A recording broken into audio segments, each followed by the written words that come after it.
नमस्कार विद्यार्थी मित्रांनो, मी प्राध्यापक डॉक्टर संजय नवले. आपण आज पृथ्वीवरील विविध भूरूपांची निर्मिती होण्यासाठी दोन महत्त्वपूर्ण शक्ती कारणीभूत असतात. त्यामध्ये अंतर्गत शक्ती आणि बहिर्गत शक्ती.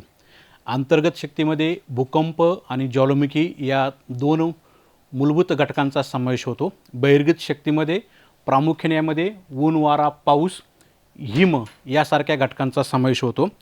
मानवाने पृथ्वीच्या अंतरंगाच्या संदर्भामध्ये जे संशोधन केलं त्या संशोधनासंदर्भामध्ये आपण काही गोष्टी या ठिकाणी आपण जाणून घेणार आहोत.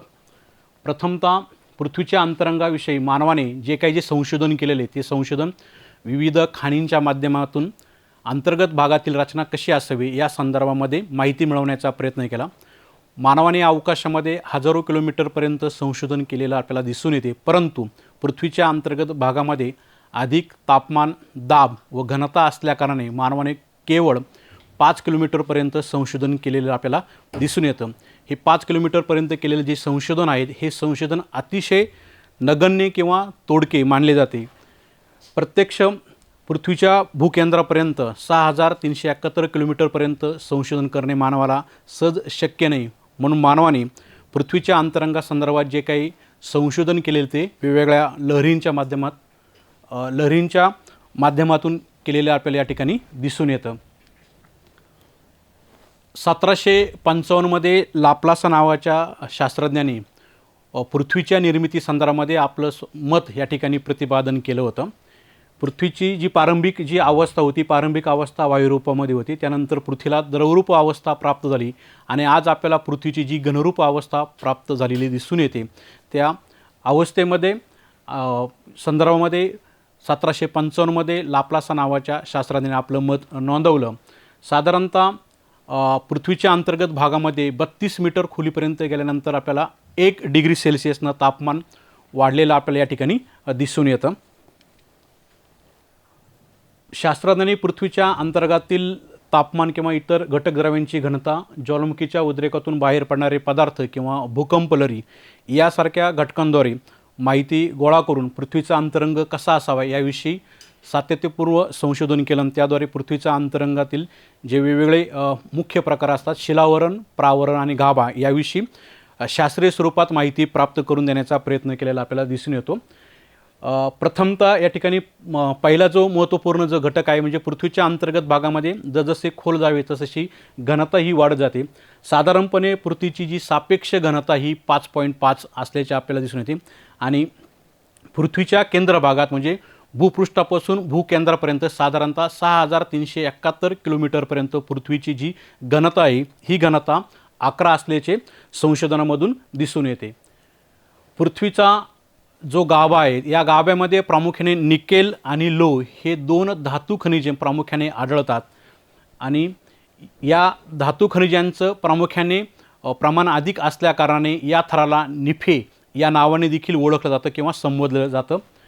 पृथ्वीच्या चुंबकीय क्षेत्राच्या अभ्यासावरून अनेक शास्त्रज्ञांनी असं आपलं मत व्यक्त केले, पृथ्वीचा अंतर्गत भाग हा चुंबकीय धातूपासून बनलेला असा निष्कर्ष त्यांच्या संशोधनातून आलेला किंवा आढळून आलेला आपल्याला या ठिकाणी दिसून येतो. दुसरा महत्त्वपूर्ण घटक या ठिकाणी पृथ्वीच्या अंतर्गासंदर्भातला जसे खोल जावे तसे तापमान वाढत जाते असं आपण प्रथमदर्शी अभ्यासलेला आहे. साधारणतः 32 मीटर खोलीवरती गेल्यानंतर 1 डिग्री सेल्सिअसनं तापमान वाढतं.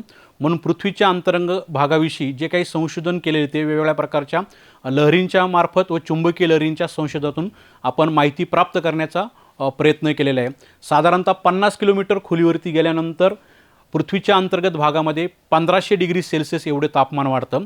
100 डिग्री सेल्सिअसला पाण्याचा उत्कलन बिंदू एवढ्या खोलीपर्यंत आपण सहजरित्या संशोधन करू शकत नाही. म्हणून अंतर्गत भागाचे संशोधन करण्यासाठी आपल्याला वेगवेगळ्या भूकंप लहरींचा आधार घ्यावा लागतो आणि त्या आधारे पृथ्वीचा अंतर्गत भाग कसा असावा या संदर्भात निष्कर्ष आपल्याला या ठिकाणी व्यक्त करावे लागतात.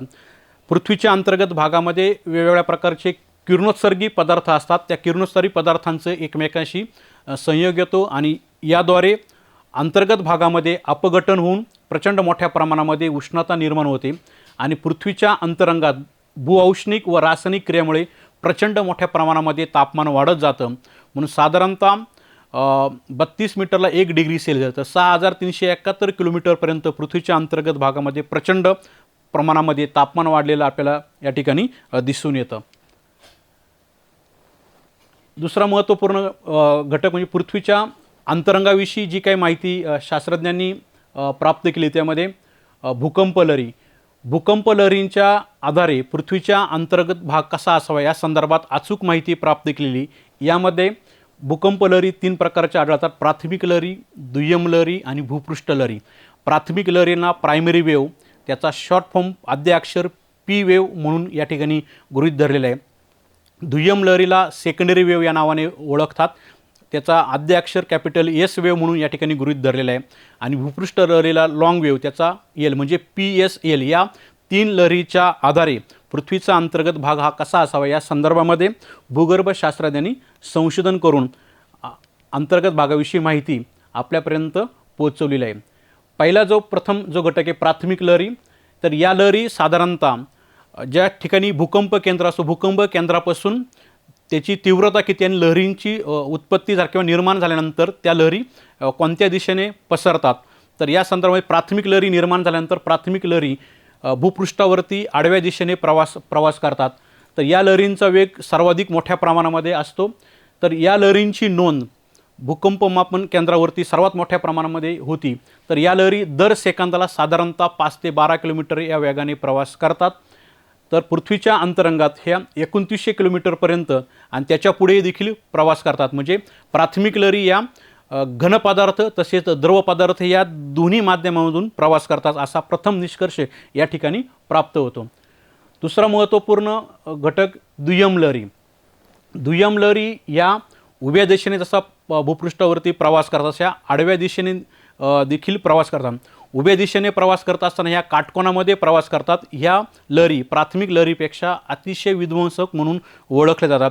या लहरी काटकोनात प्रवास करत असताना भूभाग हा वर उचलला जातो आणि भूभाग हा खाली खेचला जातो. त्यामुळे मोठ्या प्रमाणात जीवित आणि वित्तहानी किंवा विध्वंसक हानी या ठिकाणी घडून येते.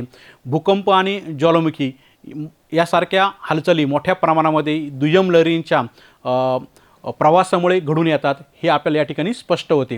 दुय्यम लहरींचं वैशिष्ट्य म्हणजे या दुय्यम लहरी साधारणतः 2900 किलोमीटरपर्यंत प्रवास करतात आणि 2900 किलोमीटर नंतर पृथ्वीच्या अंतर्गत भागामध्ये पुढच्या भागामध्ये त्या प्रवास करत नाही.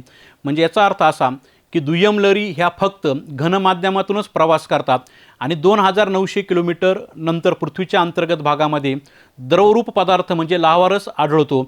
या लावारसातून या लहरी पुढे प्रवास करत नाही. याचं प्रमुख वैशिष्ट्य म्हणजे दुय्यम लहरी केवळ या घनमाध्यमातूनच प्रवास करत असो या ठिकाणी निष्कर्ष प्राप्त होतो. तिसरा महत्त्वपूर्ण घटक या ठिकाणी महत्त्वाचा आहे भूपृष्ठ लहरी किंवा एल लहरी. या लहरींचे 2 उपप्रकार पडतात, रॅले आणि लव. या लहरींच्या संशोधनामधून भूगर्भशास्त्रज्ञांनी आपलं मत असं व्यक्त केलं की या लहरी ज्यावेळेस निर्माण होतात त्यावेळेस या लहरी पृथ्वीच्या किंवा पृथ्वीगोलाला गोलाकार रीतीने फेरी मारत असतात. तर या ठिकाणी 3 महत्त्वपूर्ण लहरी आहेत, प्राथमिक लहरी, दुय्यम लहरी आणि भूपृष्ठ लहरी. या 3 लहरींच्या आधारे पृथ्वीचा अंतर्गत भाग कसा असावा हे या ठिकाणी स्पष्ट होते. म्हणजे थोडक्यात जसजसे पृथ्वीच्या अंतर्गत भागामध्ये खोल जावे तसतसे पृथ्वीच्या अंतर्गत भागातील तापमान हे वाढत जाते. साधारणतः 32 मीटरला 1 डिग्री सेल्सिअस, साधारणतः 50 किलोमीटर खोलीवर गेल्यानंतर 1500 डिग्री सेल्सिअस एवढं तापमान होतं. पृथ्वीची सापेक्ष घनता ही 5 पॉईंट आहे आणि केंद्र भागाची घनता ही 13 आहेत. याचा अर्थ असा की अंतर्गत भागामध्ये जसजसे खोल जावे तसतसे तापमान, घनता, दाब या तिन्ही घटकांची तीव्रता वाढत जाते. म्हणून पृथ्वीच्या अंतरंगाविषयी जी काही माहिती आपण या ठिकाणी प्राप्त केलेली ती म्हणजे प्राथमिक लहरी, दुय्यम लहरी आणि भूपृष्ठ लहरी या लहरींच्या आधारे या ठिकाणी शास्त्रज्ञांनी संशोधन करून पृथ्वीचा अंतर्गत भाग कसा असावा या ठिकाणी स्पष्ट केलेले. धन्यवाद.